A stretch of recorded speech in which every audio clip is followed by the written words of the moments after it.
Hello friends, ഞാൻ ചെയ്യുന്ന video Mangalore central railway സ്റ്റേഷനെ പറ്റിയാണ്. അപ്പോൾ മാംഗ്ലൂർ രണ്ട് റെയിൽവേ സ്റ്റേഷൻ ഉണ്ട്. ഒന്ന് മാംഗ്ലൂർ സെൻട്രൽ റെയിൽവേ സ്റ്റേഷൻ, മറ്റേ Mangalore junction. Central railway station എന്ന് പറയുമ്പോൾ മാംഗ്ലൂർ സിറ്റിയുടെ ഉള്ള റെയിൽവേ സ്റ്റേഷൻ. ജംഗ്ഷൻ എന്ന് പറയുമ്പോൾ കൊങ്കൺ റെയിൽ തീർന്നിട്ട് സദേൺ റെയിൽവേ സോണിൽ ഉള്ള ഫസ്റ്റ് ജംഗ്ഷനാണ് മാംഗ്ലൂർ ജംഗ്ഷൻ എന്ന് പറയുന്നത്. അപ്പോൾ ഈ ഒരു വീഡിയോ ചെയ്യാനുള്ളൊരു കാരണം എന്ന് വെച്ച് കഴിഞ്ഞാൽ നിങ്ങൾ ആ ഫ്ലോർ പരിസരം ശ്രദ്ധിച്ചു നോക്കും. ഞാൻ ബാംഗ്ലൂർ വന്നിറങ്ങി, പിന്നെ എനിക്ക് മുരുടേശ്വരം പോകണം. കണക്ഷൻ ട്രെയിൻ ഉണ്ട്, സാധാരണ നമ്മുടെ എല്ലായിടത്തും നിർത്തി പോകണം ലോക്കൽ ട്രെയിൻ. അതിന് വെയിറ്റ് ചെയ്യാൻ വേണ്ടി നിൽക്കുകയായിരുന്നു, ടിക്കറ്റ് എടുക്കാൻ ചെന്നു. അപ്പോൾ അവിടുത്തെ കാര്യങ്ങൾ, ഇൻഫർമേഷൻ സെൻറ്റർ, അതേപോലെ ലഗേജ് സ്കാൻ ചെയ്യാനുള്ള സ്കാനർ, പിന്നെ ഇൻഫർമേഷൻ സെൻറ്റർ, അതേപോലെ തന്നെ വരുന്ന ആൾക്കാർ ചെക്ക് ചെയ്യാൻ TTR, അവരെല്ലാം കറക്റ്റ് ആൾക്കാരെ ഫോക്കസ് ചെയ്തേ ചോദിക്കണം. ഡസ്റ്റ്ബിൻ ഡ്രൈയും അതുപോലെ തന്നെ വെറ്റും സെപ്പറേറ്റ് ആയിട്ടുണ്ട്. ക്ലീൻ ചെയ്യണ ആൾക്കാർ, അങ്ങനെ ഒരു ചെറിയൊരു പൊടി കൂടി നമുക്കിവിടെ കാണാൻ പറ്റുന്നില്ല. അപ്പോൾ അതൊന്ന് കണ്ടപ്പോൾ നമ്മളുടെ സദേൺ ഇന്ത്യയിൽ ഇങ്ങനത്തെ റെയിൽവേ സ്റ്റേഷൻ ഉണ്ടല്ലോ എന്ന് ഓർത്താണ് ഇന്ന് കവർ ചെയ്ത് ചെയ്യുന്നത്. ഇപ്പോൾ ഇവിടെ ഈ കാണുന്ന ക്യൂ എന്ന് പറഞ്ഞാൽ ഇവിടെ ഒരാൾ നിന്ന് ടിക്കറ്റ് വെൻഡ് ചെയ്ത് തരുന്നുണ്ട്, ലോക്കൽ ടിക്കറ്റ്, അല്ലെങ്കിൽ നമുക്ക് കൗണ്ടറിൽ നിന്ന് വാങ്ങാം. അതൊരു ടിക്കറ്റ് വെൻഡിങ് മെഷീൻ ഉണ്ട്.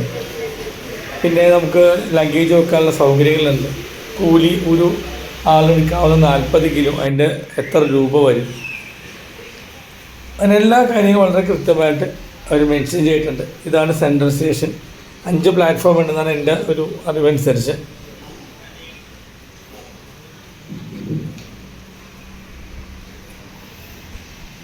നമുക്കൊരു യൂറോപ്യൻ മൂവീസിലൊക്കെ കാണുന്ന പോലെയുള്ള നല്ലൊരു ആംബിയൻസാണ് ഇവിടെ നടക്കുമ്പോൾ കിട്ടുന്നത്. ഇപ്പോൾ രാവിലെ 9:30 മണി കഴിഞ്ഞിട്ടും 6 മണിക്കൊക്കെ ആണെങ്കിൽ ആൾക്കാർ നീറ്റാക്കിയ ശേഷം ജനങ്ങൾ വന്നിട്ടില്ലെന്ന് വിചാരിക്കും. 9:30 മണിക്കുള്ളൊരു അവസ്ഥയാണ് ഈ കാണുന്നത്.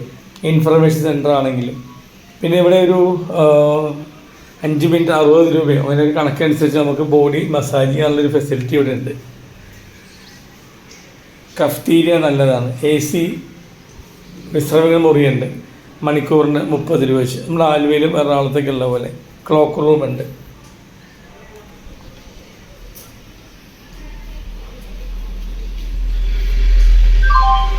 പിന്നെ പഴയ ഇരുമ്പിൻ്റെ പില്ലർ നിൽക്കുന്ന ഈ റെയിൽവേ സ്റ്റേഷൻ കാണുന്നതിൻ്റെ ഭംഗിയാണ്. ഇതാണ് ആ മസാജ്. 3 ചെയറുണ്ട്. ഇത് AC വെയിറ്റിംഗ് ഹാള്. ഇത് പ്രൈവറ്റ് നടത്തുന്നതാണല്ലോ. പിന്നെ ഇൻഫർമേഷൻസ് എല്ലാം പക്കയായിട്ട് വെച്ചിട്ടുണ്ട്. കുടിക്കുന്ന വെള്ളം, മൊബൈൽ ചാർജിങ്, അങ്ങനെ കടകളാണെങ്കിലും അത്യാവശ്യം എല്ലാം വളരെ സാധനങ്ങളൊക്കെ സ്റ്റോക്ക് ചെയ്തിട്ട്. ഇവിടുത്തെ ഒരു പ്രത്യേകത, നമുക്കിവിടെ എല്ലാ കടകളിലും 1/2 ലിറ്റർ വെള്ളം കിട്ടും 10 രൂപയ്ക്ക്. അതല്ലെങ്കിൽ 1 ലിറ്റർ വെള്ളം 15 രൂപ. എല്ലാത്തിനും വില കൃത്യം കൊണ്ട് എഴുതി വെച്ചിട്ടുണ്ട്. അപ്പോൾ മാംഗ്ലൂർ ഒരുപാട് മാറിപ്പോയി. ഇപ്പോൾ കേരളത്തിലെ എറണാകുളം റെയിൽവേ സ്റ്റേഷനൊക്കെ പുതിയതായിട്ട് പണിയുന്നുണ്ട്, അവിടെ മാറ്റങ്ങൾ വരുമായിരിക്കും. ഇത് കൊങ്കണിൽ ഇപ്പോഴും യൂസ് ചെയ്യുന്ന ഡീസൽ എഞ്ചിനാണ്. ലോക്കൽ ഡിസ്റ്റൻസ് ട്രെയിനൊക്കെ ഇതാണ് ഉപയോഗിക്കുന്നത്, ഈ എഞ്ചിനാണ് വലിക്കുന്നത്. അപ്പോൾ ഇവിടുത്തെ ഒരു വിശേഷം ഒന്ന് ഷെയർ ചെയ്യാമെന്ന് വിചാരിച്ചു. ട്രെയിൻ വല്ല സമയം വരെ എടുത്തൊരു വീഡിയോ ആണ്.